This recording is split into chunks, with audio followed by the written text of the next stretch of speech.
Hoje à tarde, eu estava orando a Deus e terminando de preparar o material para hoje à noite, e o Senhor colocou essa palavra no meu coração. Eu quero compartilhar com vocês também. Não está no meu script, não está no meu esboço para a história de Israel, mas como eu disse, quando você começa a ler a Bíblia, quando você começa a estudar a Bíblia, eu sinto assim, existe um diálogo entre Deus e o estudioso, o leitor da palavra de Deus. E o Senhor foi colocando isso no meu coração. E uma das coisas que o Espírito Santo falou comigo hoje, eu quero compartilhar com vocês, é a questão da descendência judaica. Lembra que nós falamos sobre Judá, o quarto filho de Jacó, e a sua linhagem, a sua origem. E a pergunta, que quando eu estava lendo a Bíblia, eu leio a Bíblia de forma sistemática. Eu leio um texto e automaticamente eu me lembro de um texto, eu vou para outro texto, eu tenho chaves temáticas, chaves de concordância, e é uma fonte inesgotável, gente, não dá para imensurar. Se alguém disser assim, estudar a palavra de Deus tem fim, eu diria que não tem fim. E a minha pergunta, a pergunta que a Bíblia fez para mim hoje é: por que Jesus descendeu da tribo de Judá e não de outro filho de Jacó? Por que Jesus tinha que vir da tribo de Judá e não de qualquer um outro filho da tribo da tribo, filho de Jacó, de outros da tribo, O assunto que nós vamos falar aqui é importante, da mesma forma que o seu teor também, ele é muito teológico. O que eu vou falar aqui agora, ou pelo menos vou começar por causa do horário, é até um pouco denso, o teor é grosso, é forte, porque o seu conteúdo é muito, muito teológico. E aqui, talvez por alguns, esse assunto seja um tanto quanto difícil de assimilar, mas quando se trata da história de Israel, deve-se passar por ele. Eu acredito que deve-se passar por esse tipo de assunto, Por isso, eu quero pedir bastante atenção agora, e vai exigir de você bastante anotação, você que está anotando, e novamente vai estar sendo gravado, e nós vamos disponibilizar isso para você. A última vez que eu falei sobre esse assunto foi numa classe da ETAD, lá em Boston, lá em Medford, quando eu lecionava na ETAD, e na minha dissertação de mestrado em Worcester, E a questão da descendência de Jesus vindo da tribo de Judá. Eu faço uma pergunta para você. Você já se perguntou por que Jesus, o Messias, escolheu ser descendente da tribo de Judá? Você já se perguntou? Você lê na Bíblia, a gente conhece a história. Jesus, ele veio de Davi, raiz de Jessé, descendente da tribo de Judá. Por que não foi outro filho? Por que não foi outro filho de Jacó? Por que será que essa tribo específica foi escolhida para ser o veículo da promessa messiânica?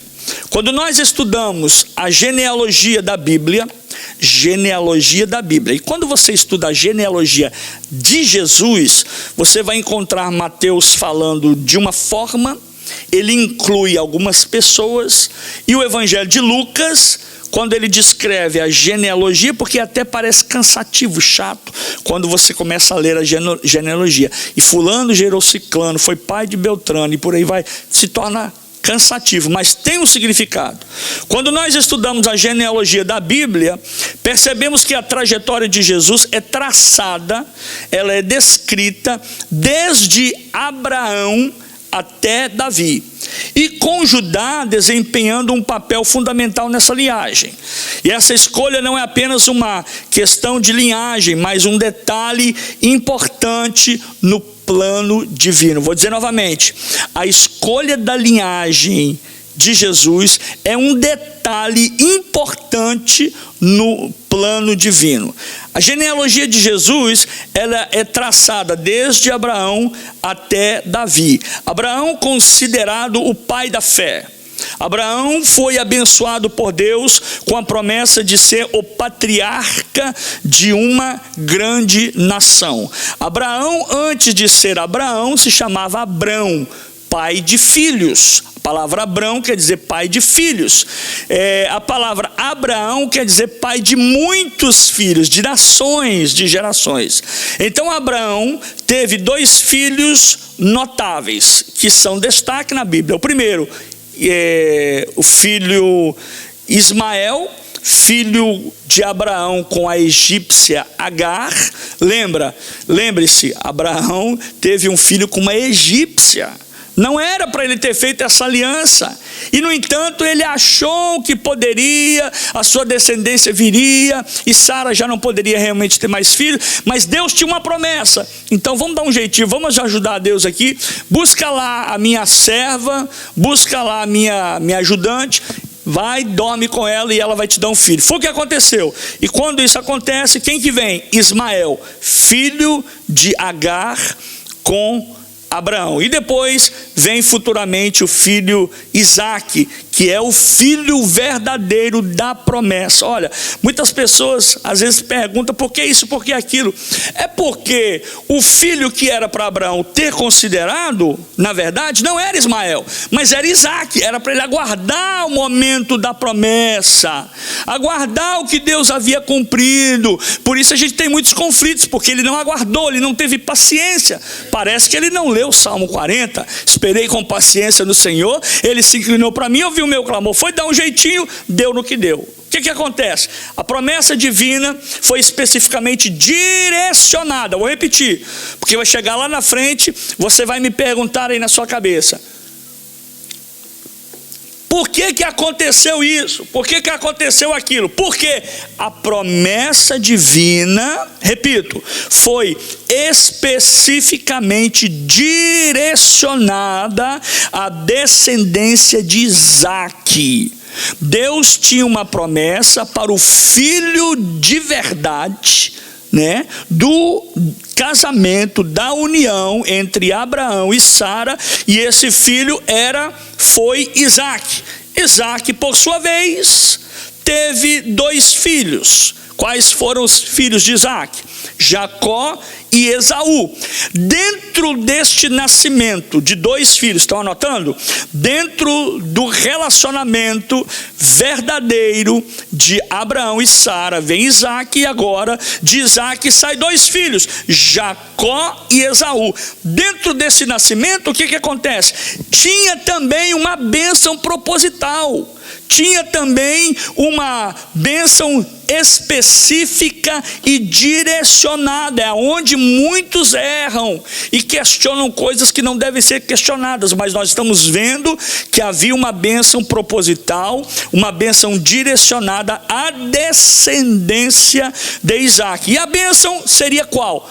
A bênção da primogenitura. Anote isso, a bênção da primogenitura, que normalmente garantia uma posição privilegiada, só que nesse caso foi passada de Esaú, que era o filho primogênito, para Jacó, que era o filho que veio depois, num episódio que nós conhecemos e chamamos como a venda da primogenitura. Um passa a bênção que já era dele para o outro. E aí você sabe da história, eles trocam, né? Jacó pergunta para ele: olha, você está com fome? Eu vou te preparar um guisado, mas olha, só te dou o guisado se você passar para mim a bênção da sua primogenitura. Passar para mim. Jacó, mais tarde, chamado Israel, tornou-se ancestral das 12 tribos de Israel. Eu disse que parece que é um pouco difícil, mas eu preciso que você me acompanhe para que você chegue ao ponto onde eu quero que você entenda. Jacó, mais tarde, chamado Israel, teve aquela luta com o anjo do Senhor, e a Bíblia diz: como príncipe lutaste comigo no val de Jaboque, então tu não se chamarás mais Jacó, mas se chamará Israel. Então o ancestral das 12 tribos de Israel foi ele, e dentre os filhos de Jacó, ou seja, os filhos de Israel, nasce Judá. Judá é qual filho da linhagem, gente? O número 4. Judá é o 4º filho. é o quarto filho de Jacó, e esse rapaz ocupa um papel central. Aqui nós vamos começar a dissertar esse assunto. Esse rapaz, o quarto filho, Judá, ele começa então a assumir, ele começa então a ocupar um papel central na genealogia de Jesus. Por quê? Porque uma profecia messiânica registrada nas páginas do Antigo Testamento detalha com detalhes, ela vem com detalhes mostrando a trajetória profética, começando a se desdobrar com o patriarca Jacó, quando ele abençoa seus filhos antes de morrer. Eu quero que você entenda que eu não posso voltar muito e trazer muitos detalhes, porque senão a gente não sai daqui. O negócio é mostrar para vocês a linhagem dele, tá?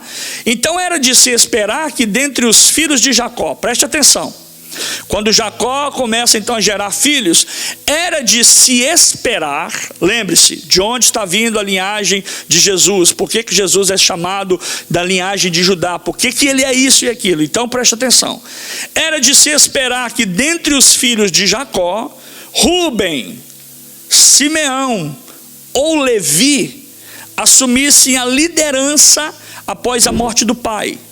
Era de se esperar que Rúben, Simeão ou Levi assumissem a liderança da tribo após a morte do pai e carregassem com eles a linhagem messiânica. Era para a linhagem messiânica vir ou de Rúben, ou de Simeão, ou de Levi. No entanto, o que acontece? Falhas morais, preste atenção. Falhas morais e significativas desqualificaram cada um dos três como primogênito. Veja que Deus, ele não abre mão das coisas certas. Não pense que Deus vai querer dar um jeitinho. Não pense que Deus vai te entender. Deus vai compreender, Deus vai entender. Olha, eu pergunto para você, Deus mudou? Não. Ele é o mesmo ontem, hoje e eternamente. Então jeitinho, erros, falhas, Deus não compactua com erros. Deus não compactua. A pessoa pode ser o melhor crente, gente, pode ser o homem mais bom da terra, pode ser a pessoa mais carismática, mas se fizer coisa errada, Deus não abre mão para permitir, porque senão, gente, o que seria o céu? O que seria? E está intrínseco no caráter de Deus. Deus não pode, existem coisas que Deus não pode. Deus não pode mentir, Deus não pode pecar, Deus não pode vacilar, Deus não pode se compactuar com o mal. Entendeu? Então, nas falhas morais que esses três homens cometeram, tornaram eles desqualificados. Eles se tornaram desqualificados como primogênitos para herdar a descendência que eles deveriam herdar. Embora Rúben tivesse o direito de primogenitura, porque foi o primeiro, e por naturalidade ele já liderava o seu povo, estava nele. Rúben nasceu líder, era um líder. O livro de Gênesis revela que enquanto Jacó residia, olha aqui, morava na terra, Rúben, quando Jacó residia naquela terra ainda, Rúben foi e deitou-se com Bila. Quem era Bila? Bila era a concubina de seu pai, profanando assim a cama de seu pai com imoralidade sexual. Gênesis capítulo 35, verso 22. Eu gostaria que alguém lesse, para não ficar somente nas minhas palavras. Olha o que Rúben faz, gente. Gênesis, capítulo de número 35, verso de número 22. E depois, Gênesis 35, 25. E aconteceu que, habitando Israel naquela terra, foi Rúben e deitou-se com Bila, concubina de seu pai, e Israel soube-o. E Jacó soube, ele ficou sabendo. Agora o 25. 5. E os filhos de Bila, serva de Raquel, Dan e Naphtali. Preste atenção nesses dois nomes. Os filhos que geraram Bila, serva de Raquel, esposa de Israel, Jacó. Agora a Bila, que era serva da Raquel, tem um relacionamento com Rúben. Nasceram dois filhos. Qual é o nome dos filhos? Dan e Naphtali. Dan e Naphtali, ou Dan e Naphtali, tá? Esse ato, essa atitude, eu vou encerrar por causa do horário, tá, gente?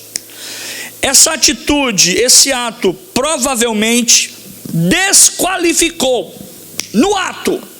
Deus não perdoou. Você não devia ter feito isso. Deitar com uma das mulheres do seu pai.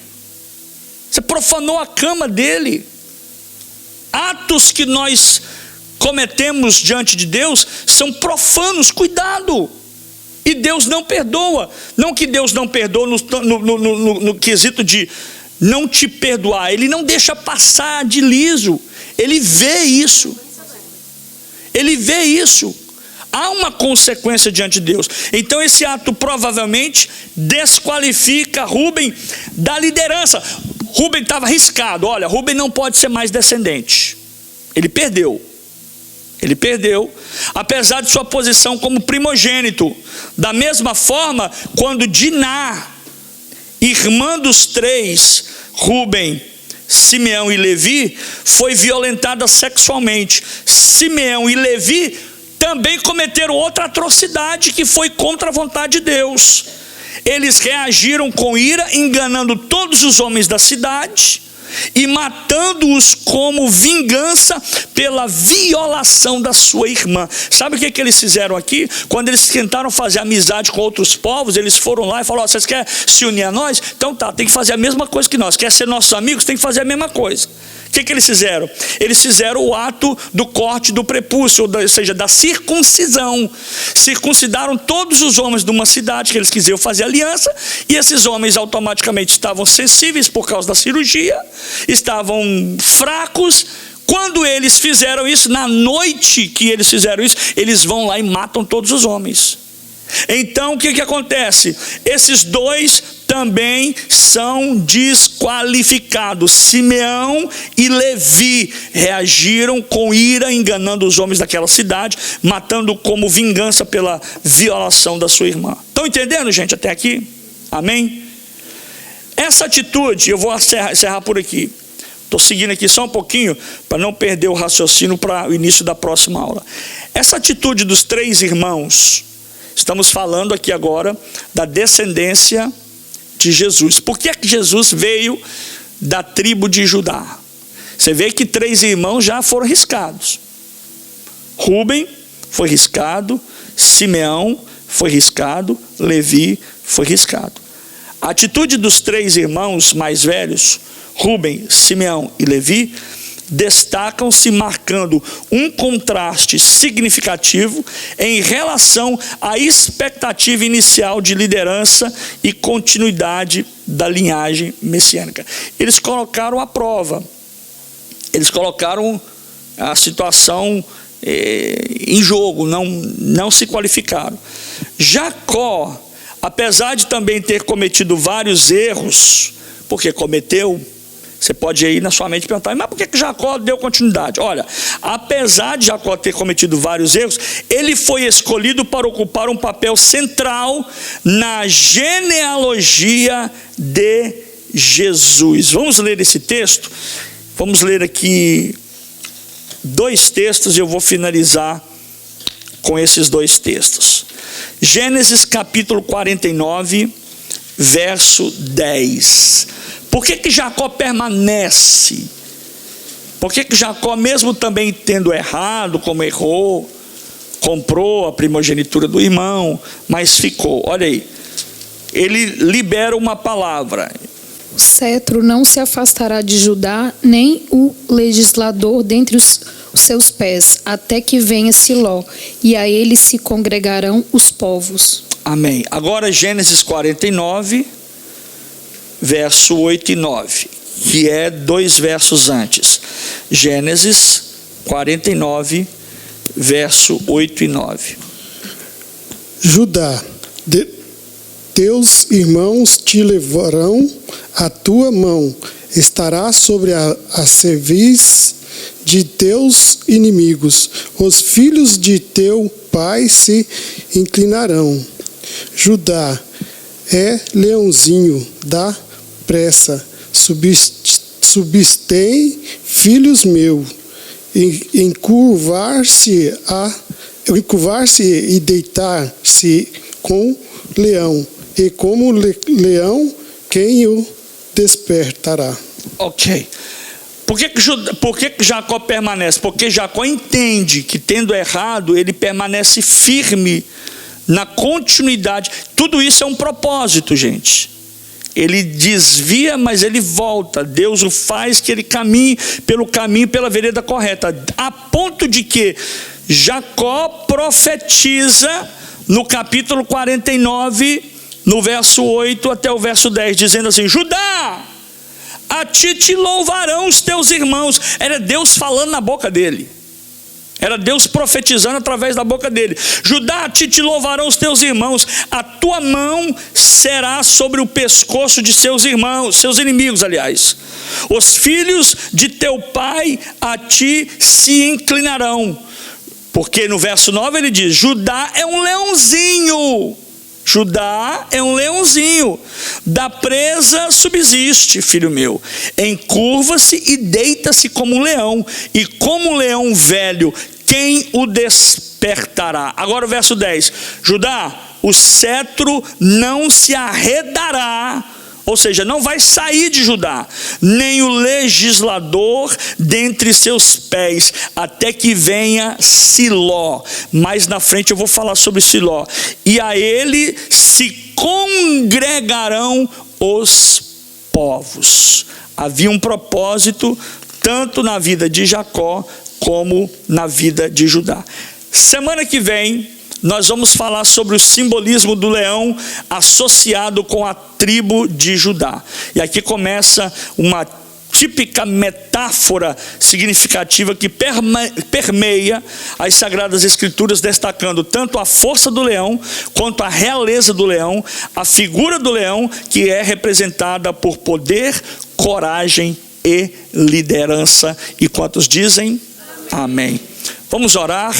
Muito obrigado, gente, por ter vindo mais uma aula, mais um culto de ensino. Lembre-se, culto de ensino é tão importante quanto o culto de domingo, tá? Disseminem essa ideia. Convide os irmãos. Igreja que aprende a palavra de Deus é uma igreja forte. Tá bom? Vamos ficar de pé, direcionar a Deus uma palavra de oração. Senhor, nós te damos graça nessa noite, mais uma vez pela oportunidade de pregar a tua palavra, de ensinar a tua palavra. Muito obrigado pelos teus filhos que vieram, assimilaram, ouviram, aprenderam, estão levando consigo as porções do teu evangelho.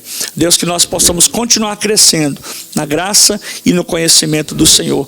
É o que nós te pedimos e te agradecemos. Leva-nos em paz debaixo da cobertura do teu sangue, guardados e protegidos pelos anjos do Senhor. Que o amor de Deus, o nosso eterno Pai, que a graça do nosso Senhor e Salvador Jesus Cristo, comunhão e as doces consolações do Espírito Santo seja sobre todos nós e todo Israel de Deus espalhado sobre a face da terra, hoje, agora e para todos sempre. Quantos dizem? Amém. Deus abençoe vocês, uma boa noite em nome de Jesus.